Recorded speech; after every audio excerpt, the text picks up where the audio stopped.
The Xbox Series X and PlayStation 5 have generated tons of hype so far, with hardware and graphics capabilities well beyond what we've seen so far from previous consoles.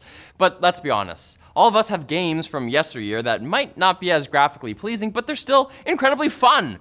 So what's the story with backwards compatibility on these new consoles? Let's start with the good news. No matter which console you buy, both Sony and Microsoft have put in a lot of time optimizing older titles for the new hardware. So you should get an experience that's better than simply, it functions. We're first going to specifically talk about the Xbox Series X and S. Microsoft is promising that its newest consoles will provide an enhanced experience for games going all the way back to the 2001 vintage original Xbox.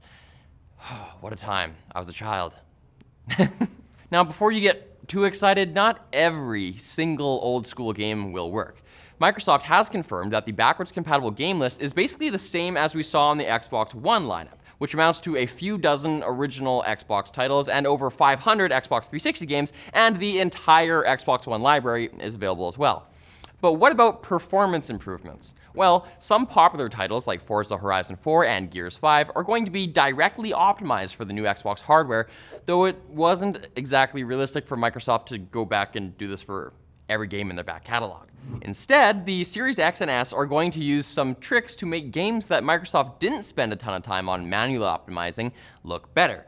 One is called Auto HDR, which is just what it sounds like. The console will use machine learning to apply HDR to any game that didn't initially support it, unless Microsoft specifically thinks it doesn't look good on that game, and then they will not do it on that game. Early reviews indicate while it obviously isn't as good as native HDR, it does make aging titles look better. And another cool thing is that it's implemented in hardware, meaning it won't put extra strain on the console's GPU or CPU that could otherwise cause slowdowns.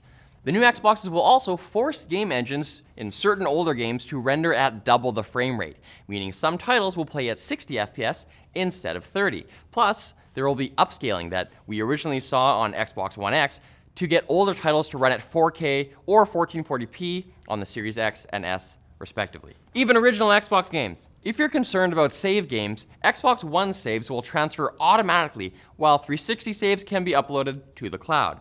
But you're out of luck with your 18-year-old save game from your original Xbox. Man, I'm old. 18. In all, Microsoft claims it spent over 500,000 gameplay hours on testing backwards compatible games. But what if you're more of a PlayStation kind of person?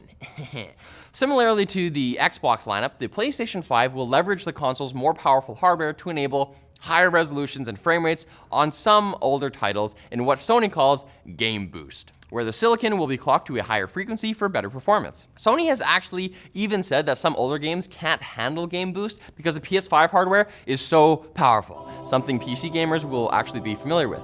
But even if your favorite PS4 game does not support Game Boost, the good news is that nearly all PS4 titles are compatible with the PS5. Importantly, PSVR titles are supported as well, so you won't need to buy a whole new headset in order to keep playing virtual reality games. Unfortunately, but not surprisingly, the PS5 won't have support for any games for consoles prior to the PS4, though you will still be able to play a large number of PS3 and PS2 games through PS Now, Sony's game streaming service. You can also transfer cloud saves automatically, but only with a paid PlayStation Plus subscription, so keep that in mind if you have a lot of unfinished games on your PS4. But wait a sec, what about my PS1 games? I was really looking forward to Crash Bandicoot Racing in 4K. Well, maybe one day.